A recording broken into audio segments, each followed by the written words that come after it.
The first thing that we'll get started here with the bracketology is really, I feel like the first question that has to be asked here is, why am I qualified to talk about bracketology, which I don't believe that I am, other than I have to live bracketology for 12 months out of the year for the last 20 years, essentially, is basically what the position I put myself in. And as part of the Nebraska women's basketball program, I can tell you that just about every day of the season that goes by, the number one question is, among the coaching staff, where are we in the RPI? And what do we need to do to get from here to here? And that's basically what it is. And so knowing what your RPI is very important to a women's basketball team and to a men's basketball team, even more so on the women's basketball side than on the men's basketball side, because the tournament is factored in more by the RPI in women's basketball than it is on the men's side. The men's side, there's some other criteria, there's different things that come into play, and there's a lot more TV involved in matchups, and it affects all of it. So those are kind of the basics of starting out. Now, I've been with our women's basketball program in some fashion since I was an undergrad student here in 1992. And I started off as a student just playing pickup games at the rec center, and when I played pickup games at the rec center, I played with the same guys pretty much every day. And so we held the court, we played all afternoon, and about 3:30 the women's basketball team came up and they played with us because we stayed on the floor. And so that's basically how my association started with women's basketball. At that time, we had a player here by the name of Karen Jennings. She was heading into the 1992-93 season at Nebraska, which was a good year for Nebraska in women's basketball. Karen was the National Player of the Year. She was the COSIDA Academic All-American of the Year for the second year in a row. She took us to the second round of the NCAA tournament in 1993, and she's gone on to be in the COSIDA Academic All-America Hall of Fame. She's the first and only woman at Nebraska to be in the COSIDA Academic All-America Hall of Fame. And she's also now kind of crazily successful as a real estate agent in Omaha, one of the most successful real estate agents in Omaha, still very, very close to our program. And that's kind of how my affiliation with women's basketball started, was playing against those players. And then eventually I became the sports information contact, and now I've been that for basically since 1998. And so I do women's basketball on the radio for Nebraska. I organize all of our interviews. Everything you see on Huskers.com that relates to women's basketball is all put there by me. So that's how I am qualified to talk about women's basketball bracketology. So what is bracketology? Bracketology is a made-up word. So just like many ologies, it is a made-up word. And it is made up in a very interesting way, and it kind of started in a very interesting time. Bracketology, as defined by the person that really kind of created bracketology, is the science, and in parentheses, the art of picking the bracket for the men's basketball tournament was how it started. And I can remember growing up in northeast Nebraska, and the first bracket that I picked was when I was in junior high. So that would have been in about 1987, something like that. That was like the first time that I remembered picking a bracket, and it was a big deal. All my friends picked a bracket. In school, everybody had a bracket. On the junior high basketball team, you know, the winner got a candy bar, something like that. You know what I mean? Like, that was the first time that brackets really came about. And in the 1980s, in my hometown, the bank had a bank bracket pool. And that's how that started. So if you won the bracket there, that's how that started. I had a friend in college who also played with the women's basketball team at the time. He was one of our practice squad players with me, one of the guys that held the court. And in his hometown, which was a small town in Colorado, their whole town had a pool that was run by the town. So, you know, you had the city board meeting on a Tuesday night, and in the city board meeting of this town that was 700 or 800 people, part of what they did was pick their brackets. And that really, I think, is the advent of bracketology. What happened right there, somebody at ESPN looked at and said, we should make a bigger deal about that. And that somebody really was a guy not too different than me doing something that was really similar to me. His name's Joe Lunardi. And if you watch a lot of ESPN this time of year during college basketball season, you see Joe Lunardi constantly. He was on ESPN all afternoon during the Big Ten tournament today. He'll be on all night during the ACC tournament. And he's constantly telling you who's in and who's out, who changed today, who's going to change tomorrow, what does this win mean to the bracket. And it's all kind of designed to create unnecessary interest in college basketball, if that's a better word for it. That's what he's trying to do. And what Joe was a communications person at St. Joseph's University in Philadelphia. And he is currently the Associate Vice President for Marketing Communications at St. Joe's. That's what his real job is, although he just sits on ESPN all day. And that's how he markets St. Joseph's, is by being on ESPN all day and by having a page on ESPN.com that's devoted to nothing but him. He is probably one of the most hit pages in the United States on a daily basis. If you think about an individual post, he is generating something new every day that is driving traffic so people see what that bracket is. And it takes millions of hits every day. So that's what Joe Lunardi does, and he was like the color commentator for St. Joseph's men's basketball in the 1980s. That's what he was. And so Joe and a couple other guys were writing for Blue Ribbon College Press, I think in the early 1990s. And they had put together this rating system for college basketball teams and trying to describe what was good and what was bad.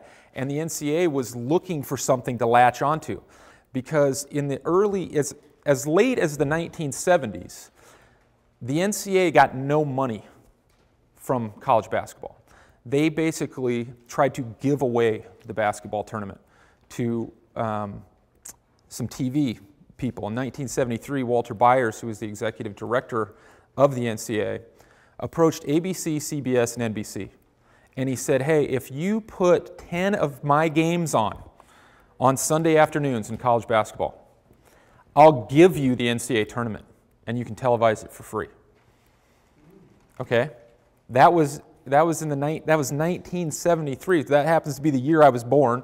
So that is what happened in 1973. The guy in charge of the NCAA was begging the three major TV networks to televise games for free.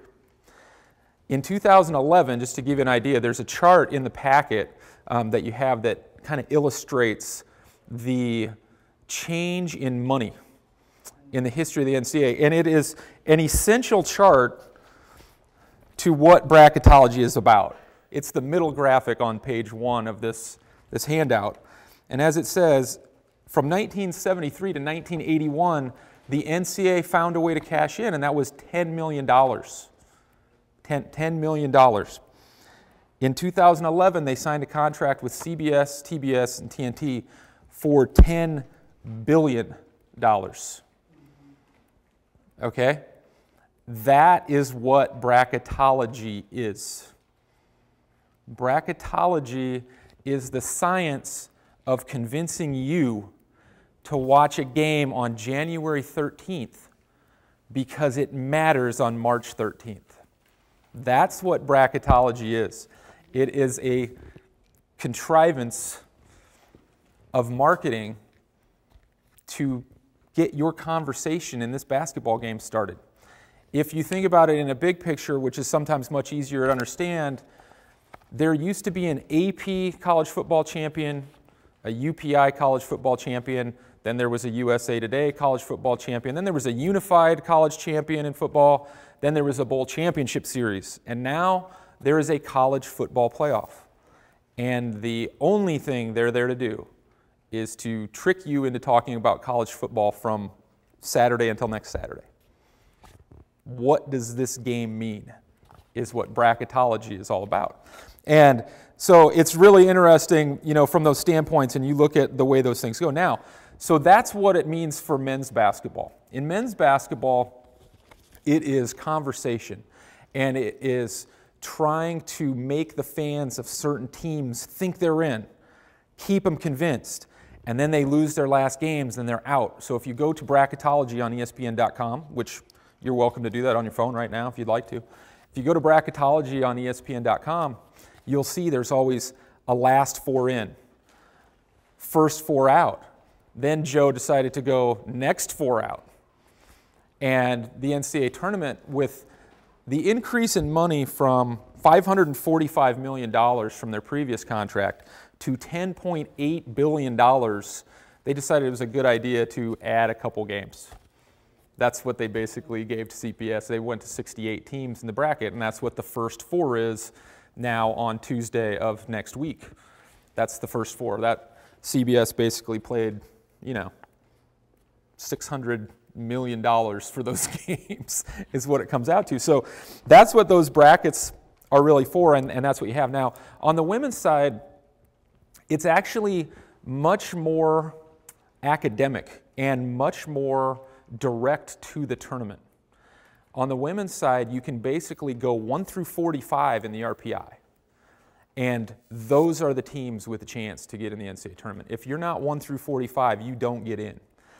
The other thing that you always have to take into account in the bracketology is automatic bids. There's 32 automatic bids at the start of the bracket. So in the women's tournament, it's a 64-team field, not a 68.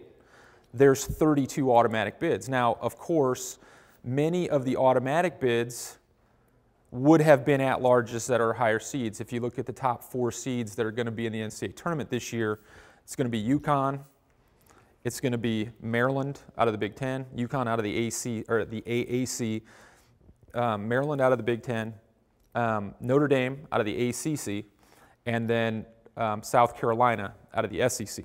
Those are going to be the top 4 seeds in the tournament. And they are also 1 through 5 in the RPI. UConn has been affected by its change in conference to the AAC, and so it is no longer the unanimous #1 RPI pick anymore. Its conference has basically dropped it to number 5. Now, the reality of the situation is UConn's the best team. And you can look at it, doesn't matter what their RPI is, they're the best team in college basketball. They might not win the national championship, but they're the best team. So they're going to be one of the top 4 seeds, I think. And then Tennessee will be one of the 2s. Baylor will be one of the 2s. Louisville or Florida State or both will be one of the 2s. And if you look at the RPI, which you can find in that packet of materials that I have, if you look at the women's RPI, you will notice that that's pretty much 1 through 8 in the RPI. There will be some slight variations there. Iowa's close, depending on the day. Kentucky is close, depending on the day. The RPI changes every single day. Any day a basketball game is played, the RPI changes. And it changes for more than just the 2 teams that played, because the RPI formula takes into 3 levels of play. First, it takes in your winning percentage, and your winning percentage counts 1/4. So if you are 6-2, well, better yet, if you're 8-2 and you have an 80% winning percentage, then it's 80% times 0.25. And that's the first part of your RPI. Then the next thing that counts is the 10 teams that you played. It creates their cumulative winning percentage. So if they came out to be 100 and 100 or 50 and 50, depending on what time of year it is, if they're a 500 team, then you take that factor times 0.50.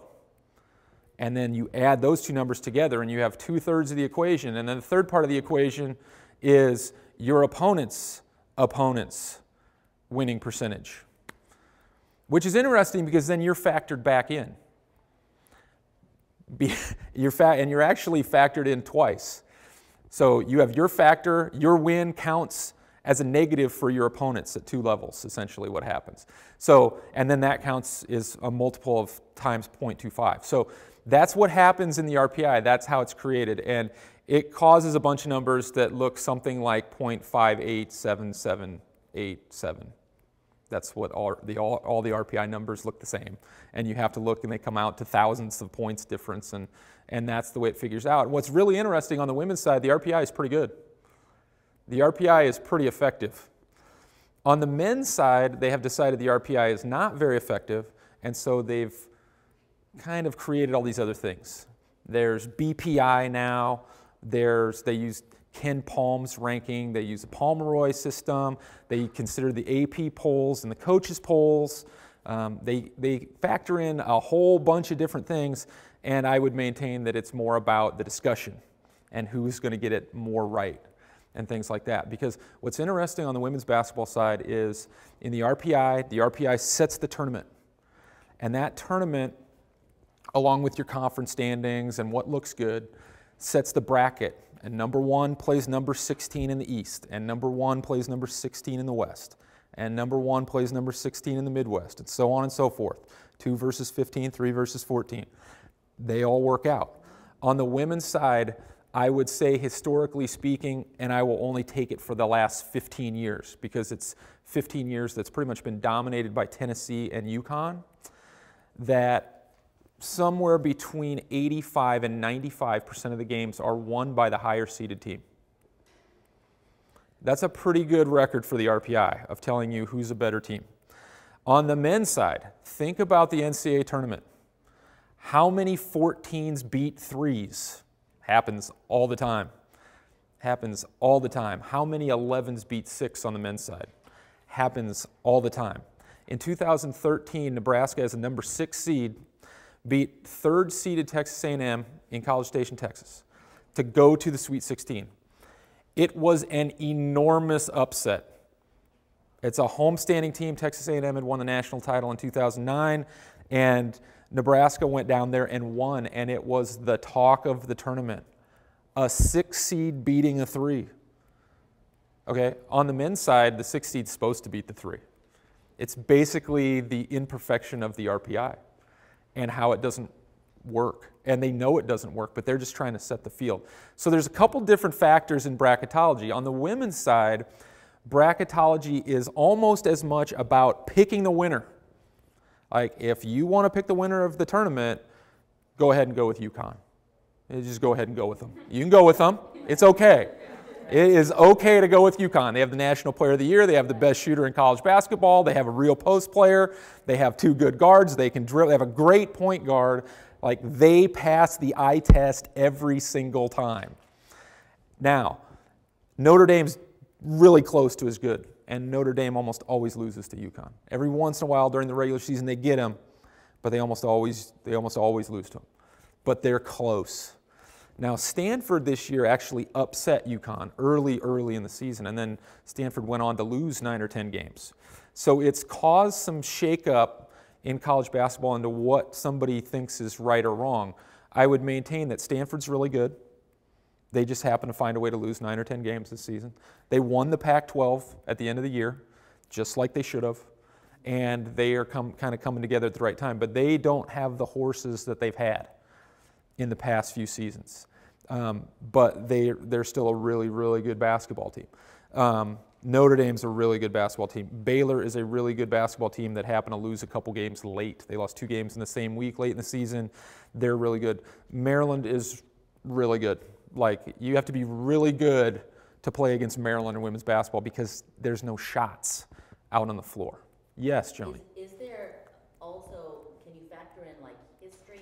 Because there is. Because of recruiting. Absolutely. Because they are a number 1, so students who are good want to go there, and maybe they have a lot of absolutely. Or something. Absolutely, and history in the tournament is factored in more on the men's side than it is on the women's side, actually. And it's kind of by default, because history on the men's side will take you back to 1939. If you look on also the front page of that diagram, it shows how the tournament has changed on the men's side.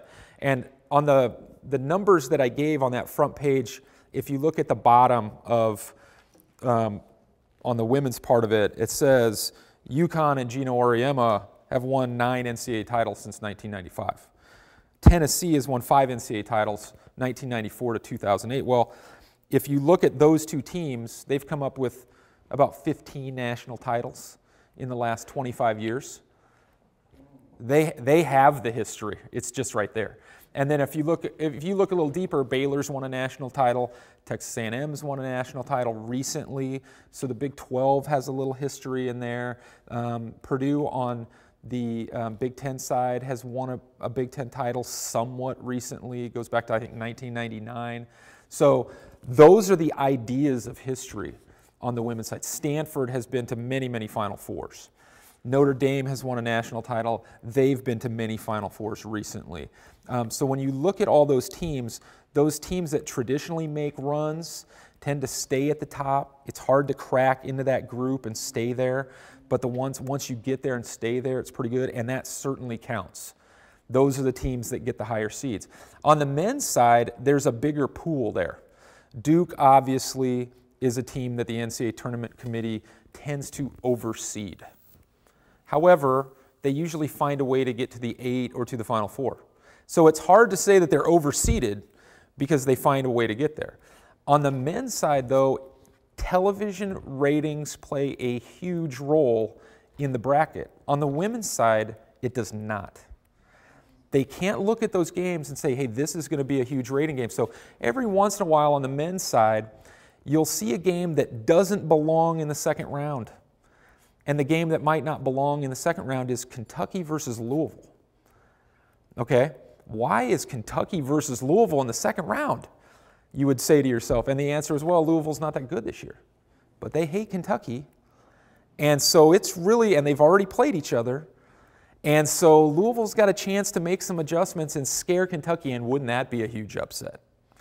Or you might see North Carolina and Duke in the quarterfinals when they have no business running into each other in the quarterfinals. You know, you get a game like that. Or you get a game that's, I'm trying to think what a really good west to east matchup. Traditionally, a really good west to east matchup would be Arizona against Syracuse in the Sweet 16, when in the national polls, Arizona is number 5 and Syracuse is number 3.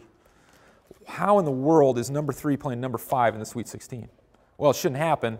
TV needed a game. And so on the men's side, you'll hear, like if you look at the bracketology and you look at all these things, they will tell you that there are some hidden adjustments.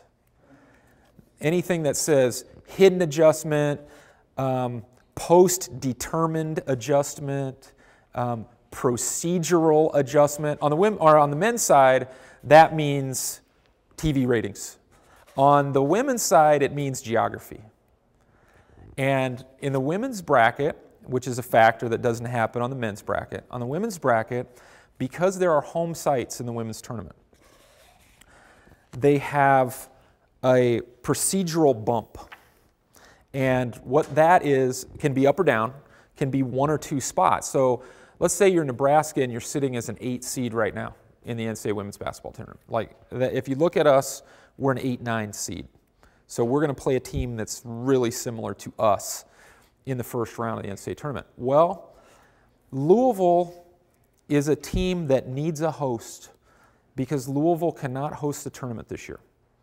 And they can't host the tournament because they have a conflict in their building. And they could be a 2 seed. And so you have a 2 seed and a 15 and a 7 and a 10. Okay? So Louisville needs a place to play. If they wanted to play someplace as a 2 seed, they would want to say someplace close to the Midwest because they are pretty close to the Midwest. They also play in a building called the Yum Center that is relatively new, and it was a building that is about 2 years older or 1 year older than our arena, and it was built by the same company and it looks exactly the same inside. So if you're Louisville and you're a 2 seed and you want to be protected geographically and you want to have the best opportunity to win a game, wouldn't you want to play in a building that looked like your building? So as a 7 seed, Nebraska could host the NCAA tournament. Then they have to move us up to a 7 seed from the 8-9 that we might be. Well, Louisville might also end up going to College Station, Texas. That's what Charlie Cream thinks right now, is that Louisville will go to College Station, Texas, and Texas A&M will be the 7 seed and Nebraska will be the 10. Well, now we've received a procedural bump down a seed. we're still in Louisville's region, but we're no longer the 10, or no longer the 7, we're the 10. And we have to play the home team in the first round. I like my chances better in my building as a 7 seed against a 10, but whatever. You take what you get when you get into the tournament, and that's where you have. There's also a really good chance, because of geography, that they would adjust Louisville down from being maybe the last number 2 seed and make them the top number 3 seed. As the top number 3 seed, they might go to Columbus, Ohio, and play Ohio State, which is a kind of natural number 6 seed. Louisville is very close geographically to Columbus, Ohio.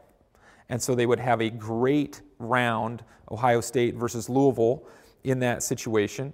Then they find Ohio State a team that's an 11 seed. They give Louisville an automatic bid, number 14 team, and then that's the matchup. Now, the only problem with that scenario is the NCAA men's basketball tournament is in Columbus, Ohio. So they have to factor in hotel rooms to bracketology, which you will never know about. So there's all those kind of things that affect both brackets differently, and those are just some examples. But those are the basics of bracketology and what it is and what's there. If you have any questions, feel free to bring them on. I can continue talking here, but if you have specific questions about the bracket, either on the men's side or the women's side, I'll be happy to try and ask or answer them if you ask them. I'll try to figure it out for you. There's some other things that I did want to get to, and that was really, and maybe I did mention this, and that was really the factor of the conference tournament. Winning late counts. Winning late in the season counts. It really does. Injuries count. We've been affected by injuries this year at Nebraska late in the season, and so they have to factor that in, and usually what it factors into is bumps. You have to prove to the NCAA that you can beat somebody in order to get to the tournament. You know, for many years, while we've been going through these tournaments, we've had teams that were really close on the women's side. We've had teams that we thought were one team away that didn't get in, and what happens is there's 2 or 3 criteria that aren't met. Another thing that affects the women's bracket, I think, a lot more than the men's is your actual conference standing. In men's basketball, they can pretty much talk right past a conference standing for the sake of an RPI. In women's basketball, it doesn't really happen. In women's basketball, if I'm 10-8 and a team with a better RPI than me is 8-10, they're not getting in ahead of me because I probably beat them, and there's a reason why they're 8-10 in the conference. And so those winning conference records on the women's side, when you look at them conference by conference, they hold pretty firm. So does the RPI. They're 2 things that you want to factor in. So you want to be top 45 RPI. You want to have a winning conference record if you're in a power conference. You want to have a good number of top 100 RPI wins. I was looking through the RPI today, trying to make a comparison for us, and in the top 35 teams in the RPI, which would be those would be the teams that are in front of Nebraska in the RPI, Nebraska has more top 100 RPI wins than 13 of those 35 teams. Okay, that's showing the NCAA that you can beat somebody. You want to have wins over top 100 teams. You want to have wins over top 50 teams. You want to have wins over top 25 teams. If you have those, the NCAA basically says, meet my criteria, because they have a selection committee that you have to prove yourself into. So the NCAA looks at last 5 games, Nebraska's 3-2. Now, one of the problems that we have that's a strike against Nebraska on the women's side is last 10, because right at the start of our last 10, we lost our point guard. Then we went on the road and played 2 really good RPI teams, Rutgers, who's a top 45, top 40 depending on the day, and Maryland, a top 10. We lost those games, and then we came home and played Iowa. Now, we'd already lost to Maryland and Iowa with our point guard. So you can kind of talk your way out of that one. But it's hard. We're 4-6 in our last 10. Well, we went 4-3 in our last 7. And so it depends on what they look at as criteria. I think Nebraska proved that they can win late. They proved that they could beat a good team. And so I don't really feel like Nebraska has much to worry about in terms of getting into the tournament. But you don't want to leave anything open. Anytime you allow the tournament committee to put somebody else in, they will. And so you have to kind of close the door on your selection, especially on the women's side. There's lots of criteria, there's lots of things that they look at, and you have to prove it to them. And that's what it's about on the women's side. On the men's side, if you had injuries in December and lost 9 games in December, it's easier for that committee to just go, that's not who that team is then. Like, who are they right now? If they used that criteria in 1985, I think, Villanova never would have been the national champion. NC State would have never been in the tournament. They would have never beaten Houston in the NCAA tournament when Phi Slamma Jamma was there. That would not have happened. They would not have made it into the women's tournament. Those 2 teams would not have gotten in. So it's because the criteria is there on the men's side is a little bit different. It's way more of an art on the men's side than it is. On the women's side, it's a little bit more science involved. On the men's side, there's a lot more art involved. That's where I will end up with on that part of it. So, if you guys have any questions about the bracket at all, feel free to ask anything. I will make up an answer so quickly. You will not believe it. So out of the women's rankings versus the men's rankings, who do you think, there's always, right, an underdog. Right. And I think it was 2 years ago there were 2. Right. That came out in the first round that nobody saw. Right. One was like Leighton and the other one. Yep. So if you had to think about the women's rankings, which seem like they're much more formulated. They are. It doesn't sound like you're going to have, though, is that set up that, that you don't have these It's tough. underdog stories, but then it sounds like there aren't really. It's really hard. It's really, like, what's going to happen, ESPN is going to paint Princeton as an underdog in women's basketball this year. And that's fine. I totally get it. In 2010, Nebraska was the underdog. We're 30-0 in the best conference in the country.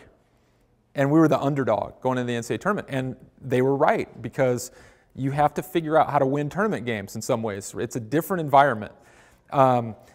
What's really interesting, Princeton is basically that same team. They're 30-0 right now. And you can look at Princeton and you can say, well, they're playing in the Ivy. They don't have to play a conference tournament. Their regular season counts. Princeton has this really, really unique situation in their scheduling where I think they played a game on like December 23rd and then didn't play again until January 21st. Okay, that doesn't happen in college basketball. Basically, you could start over. You have 4 weeks of practice. You could change everything you're doing. No one would know what you were doing. If you were really good at what you were doing, you could basically install a whole new offense, change everything you were doing, put in 5 different kinds of full court presses that no one had ever seen, and you could work on it for 4 weeks and then come back and you could just hit people and you would win because of it, okay? Well, on the flip side of that, Princeton played Michigan this year in December, and they beat them by like 48. Well, Nebraska played Michigan on February 1st, and we were 100%. In fact, we were the healthiest we were at any point during the season, and we beat them by like 14, 16 points, something like that, in our building. So that would lead me to believe that Princeton knows what they're doing, and they're pretty good, because Michigan went 8-10 in the Big Ten. They were a team that was on the bubble right up to the end. They're like number 55 in the RPI. And Princeton beat them by 50. Now that you gotta go a long way to sell that team to me as an underdog, and yet I think they are. And I think they will be the underdog in this tournament. I think another team that could be the underdog on the women's side is George Washington.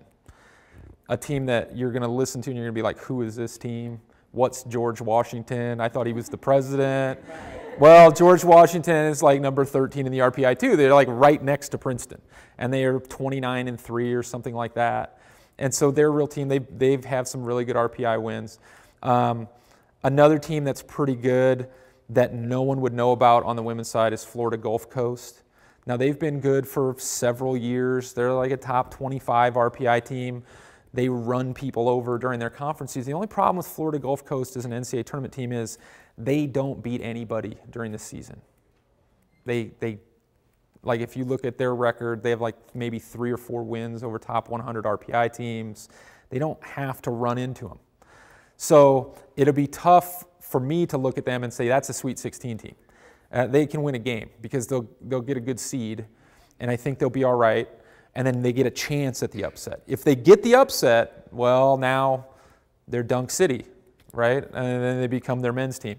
But it's a little bit harder for them to do. Now, on the women's side, a team that I will say has a real chance to make a run is Chattanooga. And you could look at Chattanooga and say, what are you talking about, Chattanooga? Okay, Nebraska played Chattanooga 2 years ago in 2013 when we went to the Sweet 16 and beat Texas A&M. We ran into Chattanooga in the first round, and they're really good. They're like a bad-looking basketball team. They have kind of every dumpy-looking player you can look at, and they can really play.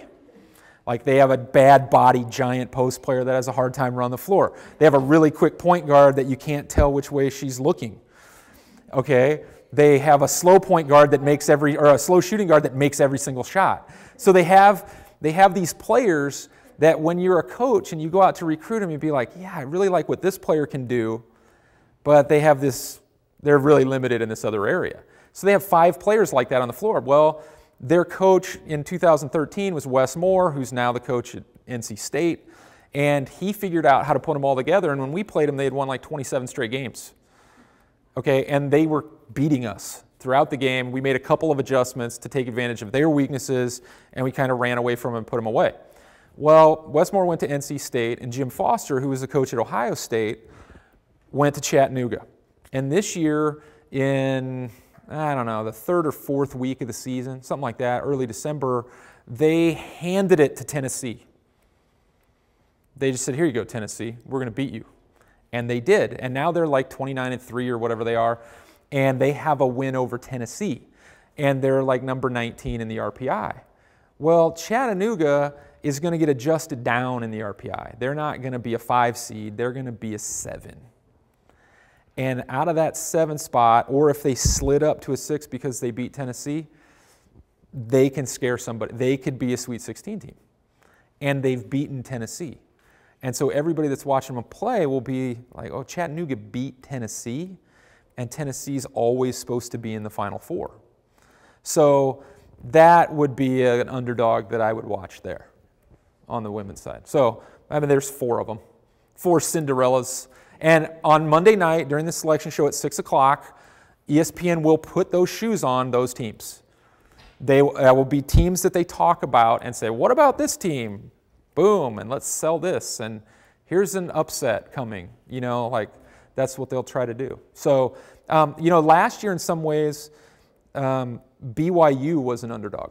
I mean, in a lot of ways, BYU was an underdog. Now, the thing that changed with BYU, which this would be kind of similar to the Villanova reference and the NC State reference that I had for you, BYU added a volleyball player that was a first-team All-American. He was like 6'7". Her arms kind of hung down to the ground. And we didn't have a real post player, so we had no matchup for her. So as a 4 seed, we're playing a 13 seed in BYU on a neutral court. And we had to figure out how to play against that person. And by the time we figured it out, it was too late. So we lost. And because we lost, we didn't get to come home and play in the NCAA tournament. But BYU earned it. Like they did it the way they had to do it the hard way. They were a 13 seed. They beat the 5 first, and then they beat the 4.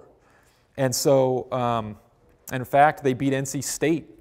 Wes Moore was coach there. That's who they beat in the first round. So, you know, there usually is on the women's side a couple teams that can get to the 16. It's hard to get to the next round. It's really hard to get to the next round. And if you think about it, this is one thing that you should always think about when you're filling out every bracket on the men's or the women's side. Preparing for the first game is not the same as preparing for the second game. You have 4 or 5 days to prepare for your first game. From the time you find out who you're playing, you can watch every bit of film on that team. You can come up with every game plan you ever need. You know every one of those players' strengths and weaknesses by the time you hit the floor for the first game. And in a lot of cases, because you haven't gone head-to-head against them, you'll have plan A, plan B, and plan C. Okay? For the second round, you get basically 24 hours to get ready for a team that's probably way better than that last team. and you have really short preparation. So on the women's side especially, it seems like the talent is going to win out there. Talent has a great chance of winning out on those situations. So when you're looking at a team that's going to come through with an upset, you have to look at the talent of that team and decide, okay, well, this team's playing in a small conference, but look how fast they are. This team's playing in a small conference, but they have a girl that's shooting 47% from three-point range. This team's playing in a small conference, but they have a girl that averages 24 points and 13 rebounds. Okay, that means she can probably play with anybody. And so you have to kind of look at those factors. On the men's side, the talent level between really good and pretty good is not very much. Athletes are pretty much all over the place. Like, I think it's kind of fascinating when Nebraska plays Maryland in men's basketball. Maryland always has two guys on the floor that a guy that doesn't start for Nebraska can guard and match up with. And because of it, it causes Maryland all kinds of problems because they don't have any film to watch on this guy playing. And so we start him and we just leave him out there because he's always got two people out there he can guard. And that's kind of a demonstration of the difference in athleticism on the men's side. Like, it's a really small factor. And because of it, you could have a team that might not be as smart, might not be as fundamental, that is actually more beneficial in that 2-day window. Because if their coach gave them a scouting report for 5 days, they might not be smart enough to implement it. They might not know the difference. They might not be fundamental enough to take advantage of it, but they're really athletic. Florida Gulf Coast Dunk City. They got into a tournament and they were the most athletic team on the floor. They didn't know what they were doing. But they were the most athletic team on the floor, so they just ran a bunch of high ball screens and came around and threw alley-oops and dunked it. Stole balls in the open court and got layups. So it kind of matters in the NCAA tournament what it is. But it's something to always think about. Look for athletes in the second round. Look for athletes in the second round. On the women's side, higher seed. On the men's side, look for athletes in the second round and the fourth round, because that's where they really come to play. I was just going to ask, because of that athletic difference, do you ever see like the women's game ever becoming that discussion bracket? You know, for me, the women's game is just a different game. And until the NCAA makes a commitment to marketing it as its own game, understanding that they don't have to do everything like the men's game. Like, what you see is, you see the men's game being marketed and it's over the top. And then you see the women's game and it's kind of the same. We're not very different from this game. Come watch us. And what I would say is, I think they would be better off. In fact, what I really think would benefit the women's game is to change the competition schedule, move it up. Move it into more of the football window. Now, that might not make sense in November, but you have these exhibition games in November that you can play for 2 weeks that don't count. And I think you need to get rid of those. And if you get rid of the exhibition games and move the women's season up 2 weeks, then at the end of the season, you could move the season up almost a full month. The best day for the NCAA women's basketball tournament to play its national championship game is this coming Monday. It's the Monday in between Selection Sunday for the men's tournament and the first four. Sunday, Monday, Tuesday. Okay? That means the women's tournament is all the way out of the way when the men's tournament starts. It also means that the women's tournament has its own window where it's the focus. It already has its own contract. It's with ESPN. ESPN2 puts every game on. So they don't need the exposure. What they need is the window. And the window is right then. And I also believe that in doing that, they should shorten their conference seasons and they should start the tournament on what would be the equivalent of about February 15th. You end it on March 16th and you should play an extra round. And the reason is, even though as unattractive as #1 UConn against number 128 RPI seems, okay, as unattractive as that seems, that game is already happening. That game is already happening. In fact, There is an automatic bid right now in the NCAA women's basketball tournament that is RPI number 158. Number 128 happens, and it happens like 7 times. And so what I would say is eliminate the conference tournaments. Your regular season champions should be your automatics, because your regular season champions are not RPI 158. Your regular season champions are RPI 112, RPI 117, RPI 123, RPI 97. The third seed in those conferences is RPI 158, and the third seed won the tournament, and they got the automatic bid. And what I would say is, let's have conference champions in this tournament. Let's make that what this is about, and then you can take your RPI 1 through 128 and put them in and say, here we go. And the real benefit is you are playing home games in the first round at more sites. And the first round would be one standing round. So on Saturday and Sunday, round 1 of the NCAA tournament, and everybody plays, and you cut your tournament in half in one weekend. It would be great, and then you'd be on to the 64 after that. But the first round would basically serve as the introduction, and you would be able to play wall-to-wall basketball on a couple networks, and that would be the best thing for it.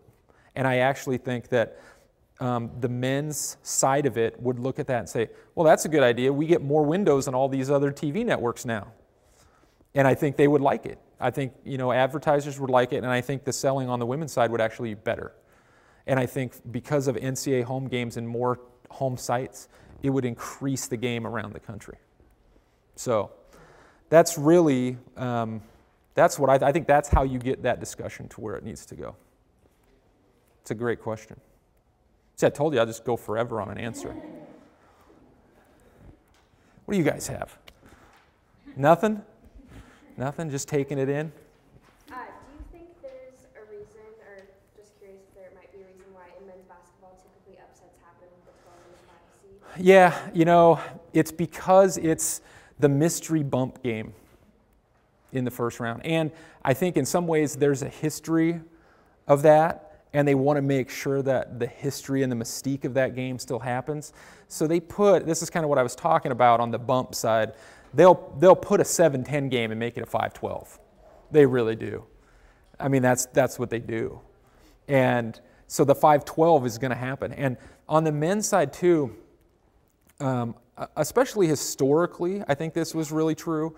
You could look at weaknesses, and coaches had some say in the kind of team that they wanted to play. So in the 1980s, if Bob Knight knew that he was going to be somewhere between a 5 or 7 seed in the NCAA tournament, he would get on the phone with everybody that might listen to him from the conference or the selection committee and tell them, hey, we're a little down this year, but you want Indiana basketball here, and maybe this team right here would be a good team for me to play. Like they match, like maybe they'll match up pretty well against us, and then you'll get us against this team in the second round. Now, wouldn't that be great? And I think they tried to manipulate the tournament, and I think it probably worked a little bit more than it did then, but I think you'd be surprised. In the packet that I have there, it shows basically a recent ESPN article on everything that goes into making the men's bracket, including every person that makes the bracket.